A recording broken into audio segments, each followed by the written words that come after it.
Bonjour, bienvenue pour une nouvelle vidéo avec cette semaine le personnage numéro 57 de la collection Héros Marvel, buste de collection de chez Altaïa, avec le personnage de Tornade, personnage que je ne souhaitais pas spécialement prendre à l'origine, mais que quand j'ai vu la bête, je me suis dit, je vais la prendre, je vais me faire un petit plaisir.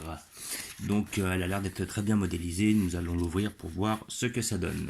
Comme d'habitude avec cette figurine vous avez le petit ouvrage qui vous explique un peu qui est le personnage à travers une bande dessinée. Voilà, un petit peu sur l'héroïne.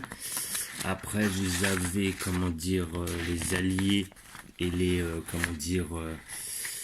ennemis qui vont être expliqués. Donc là on voit entre autres comme alliés Gambit, la Panthère Noire, Wolverine, Jean Grey, enfin tous les persos du film. Là-dessus ils ont été assez fidèles aux comics, et ainsi que ses ennemis. Donc là vous allez trouver Dracula, Marrow, Callisto, voilà. Et aussi la chronologie du personnage dans le temps, c'est-à-dire toutes ces apparitions qui commencent en 1975 pour arriver jusqu'en 2014 avec tous les comics qu'ils ont mis en scène Mademoiselle Tornade.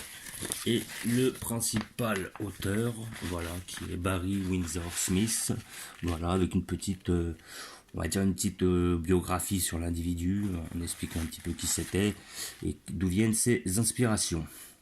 Voilà, donc nous allons ouvrir ça pour voir ce que ça donne.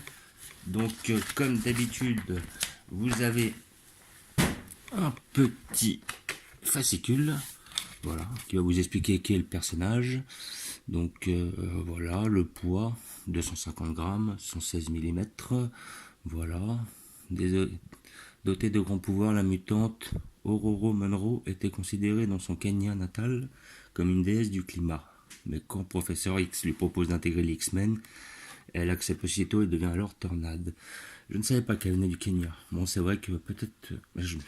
Bref, je me rappelle pas que dans son numéro avec Apocalypse, quand il arrive, il la recrute, c'était le Kenya. J'avais plus la sensation que c'était l'Égypte. Mais bon, faut avouer que les films prennent des libertés par rapport aux comics. Donc, nous allons ouvrir ça, comme d'habitude.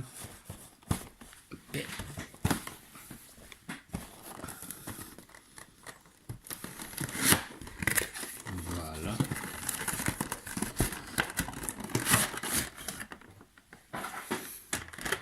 Et ça a l'air d'être pas mal, sincèrement. Voilà.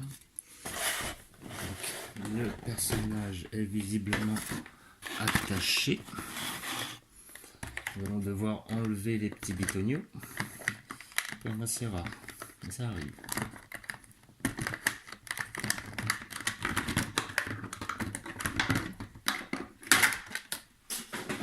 Voilà. Hop, on se sépare de tout et on regarde. Donc, je vais la tenir, comme ça sera mieux pour voir. Donc, moi la personnage je la trouve vraiment bien faite. Bon, c'est vrai qu'elle est quand même assez différente des acteurs en général. Là, on voit quand même un individu qui a l'air un petit peu plus hostile en général. Voilà, donc après la modélisation est superbe, rien à redire. Elle est majestueuse, tout ça. Après, je vois un petit peu une ligne ici, là, au niveau du cou, qui est pas terrible, là. Ici, là. Ouais, c'est un peu dommage, là. Il y a un petit jeu, voilà. Un petit défaut, évidemment. Après, nous avons la peinture, par contre, elle est bien réalisée. Au niveau des cheveux, c'est pas terrible. Ça fait un peu caca, quoi. Faut dire ce qui est. Ils ont un peu de. Ce qui arrive des fois chez Altaïa, c'est un petit peu des coulures. Voilà. Donc voilà. Alors je sais pas si c'est un enduit qu'ils mettent dessus ou un produit qu'ils mettent dessus. Je sais pas du tout. Visiblement ça coule et ça fait pas forcément un bel effet. Alors est-ce qu'ils veulent faire des effets d'ombrage et ils y arrivent pas?